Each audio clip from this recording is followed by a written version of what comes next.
Hey everyone, I hope you're doing well. I'm back. It's another week. It's once again time for the Bad Batch, and my doggies are here again. Hopefully you can't. They're licking their paws or whatever they do. It's bloody loud. I don't know if you can hear it or not. Hopefully not. So yeah, we're back with the Bad Batch. Last week I said I'd intro these reactions with some notes and things, but dude, I got nothing. What is there to say? You know what I mean? Last time we went down to Saleucami, and we hang around a little bit, Carteni's obnoxious kids, and we Omega wanted to stay with them, and then she ran off, and now her and Hunter are forging a Logan sort of relationship, and that's cool. And then yeah, we don't know where they're going next, so that's all I got to say. I don't know. I guess we'll get into it. I've already noted here on Disney Plus that the episode doesn't have a title yet, at least on my screen here, so that's interesting. But alright, Bad Batch reaction, let's watch it, eh? Oh, there's the title. Hey, Omega doesn't even have a place to sleep. You want to take her food too? No thanks, you keep it. Okay. Is this moon going to be somewhere we recognise? Could it be... Inventory analysis indicates we have one spare. Could it be where Ahsoka and Rex crashed? That'd be... Is it in here? That'd be a weird coincidence. That wouldn't make any sense. Ooh, alright. Let's see more of Crosshair and his super sleek armour. I saw people pointing out that it looks a lot like Death Trooper armour, and these could be like the first Death Troopers. That sounds awesome if that's what they're going to do. What is the status of Project War Mantle? On schedule, sir. Our top recruits are here to begin their training. Oh. Under the new commander. Hey, Project War Mantle Death Trooper project? If it will strengthen the future of this burgeoning empire. Dude, we're like a few weeks after Revenge of the Sith, already seeing the first steps into Stormtroopers right here. I didn't join the military to be studied and poked at. The war's over. Who's left for us to fight? With the Empire, I get paid, I get fed, and I have a roof over my head. That's more than the Republic ever did for me. Why would they put him in charge? God, could you speak any louder? Rika, come in. We need help. Come in, Echo. Come on, Omega. Shoot the goddamn creature brew. Okay, Omega. You can do this. You can. Where's Guerrera? I don't know. But I wouldn't tell you if I did. Oh, shit. I believe Alright. you. So you're not going to comply? No, none of us are. Good soldiers follow orders.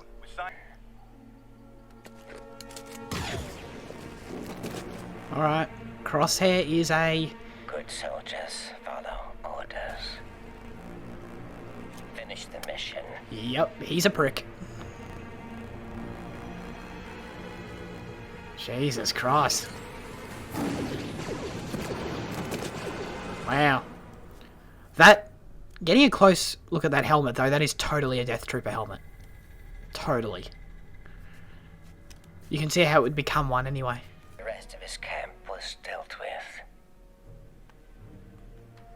Dude, D. Bradley Baker, The clone commander's new squad. his Crosshair voice creeps me out, it's really good. Did not. With more time and training, our forces will be unlike anything the galaxy has seen. Then I leave this project Yeah, in your capable as in hands. the worst the galaxy's ever seen, dude. They can't hit Thank you. anything. Wow, just literally taking over their old quarters.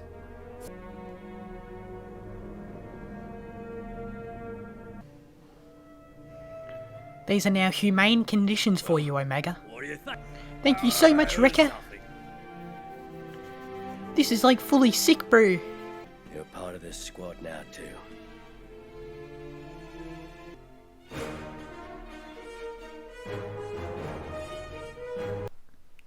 Alright, that right there was episode 3 of The Bad Batch. Another episode I enjoyed. One thing we're firmly just in the flow of the season now, right? We've got plenty more episodes to go, and, none of them are going to be earth-shattering. Maybe, I don't know, I'm sort of thinking about how I'll handle these reactions in the future. maybe I'll do them based on if the previous week teases something interesting or if the season finale. I don't know. I don't know what I'm going to do, to be honest. I'll play it by ear. Because I don't know how worthwhile this content is every single week, you know?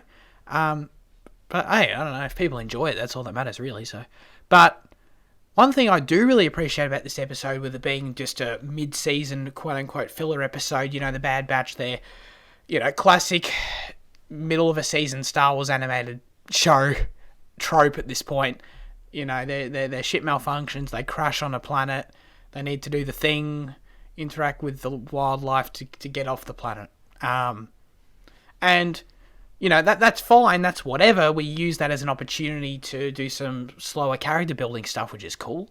But the thing I appreciate about how this show is handling it so far, and how this episode handled it compared to, say, Rebels, which is another show I love, but the fact that, sure, we get that sort of fine, typical storyline as the A-plot for the Bad Batch themselves, but we actually got that intercutted with and really interesting developments with Tarkin, what seems to be, what do you call it, I've already forgotten, Project War, whatever he said, which seems to be the origins of the Death Trooper initiative, which is really, really interesting. I believe, I don't want to get my Star Wars wrong, but I believe it's already established in canon that the Death Trooper project was Tarkin's originally, so that would obviously fit canonically.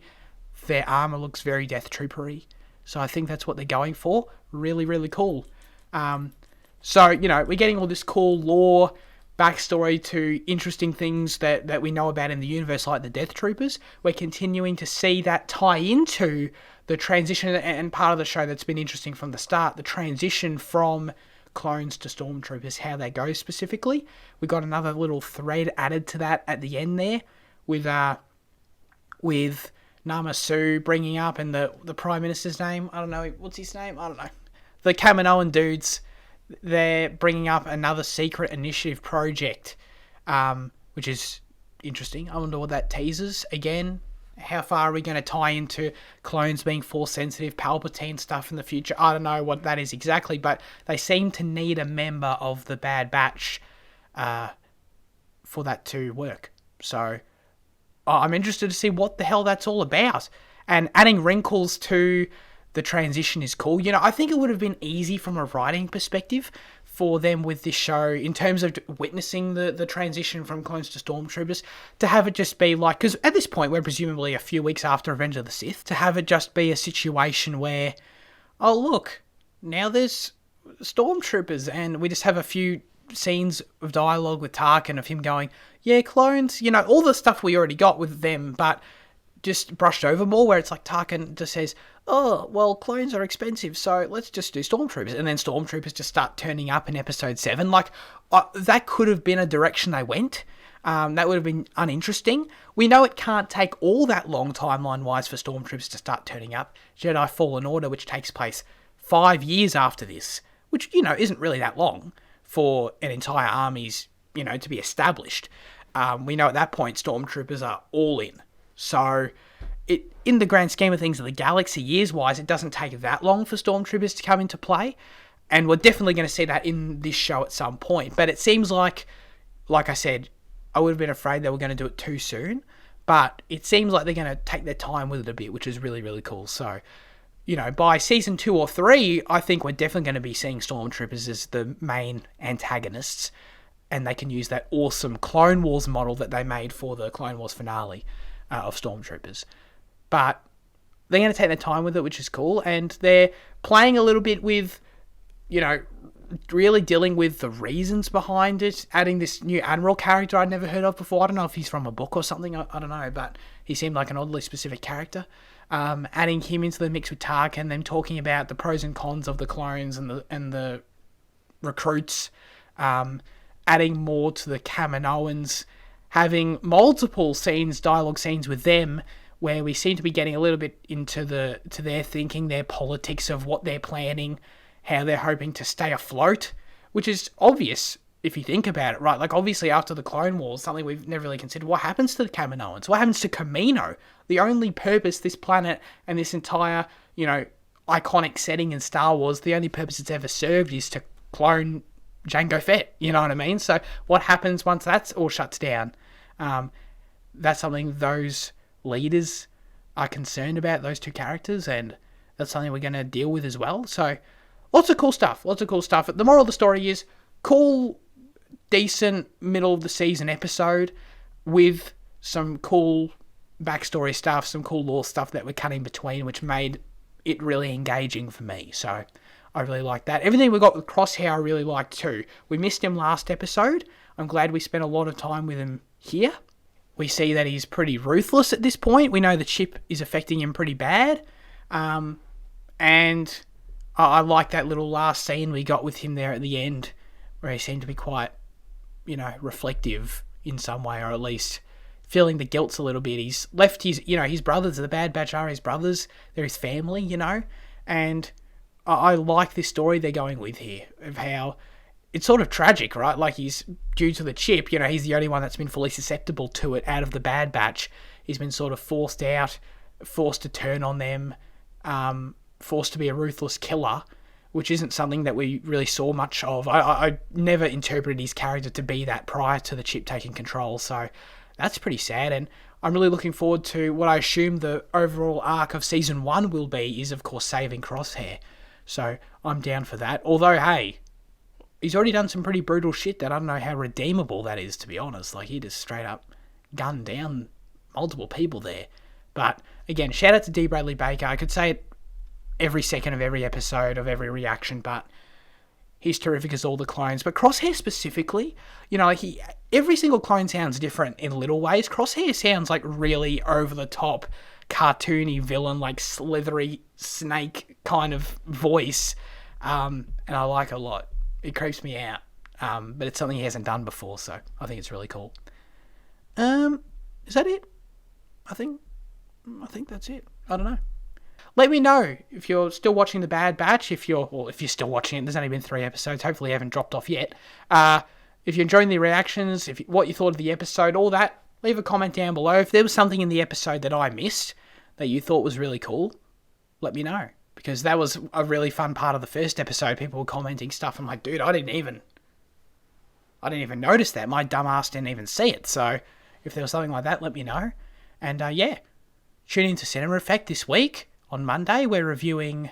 What are we reviewing? The Mitchells vs. the Machines, a Netflix film.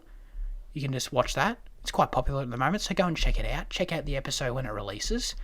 And I've been Zach from Cinema Effect. I realised I didn't say my name at the start again. And I'll see you all next time. Have a great day, week, whatever, and goodbye.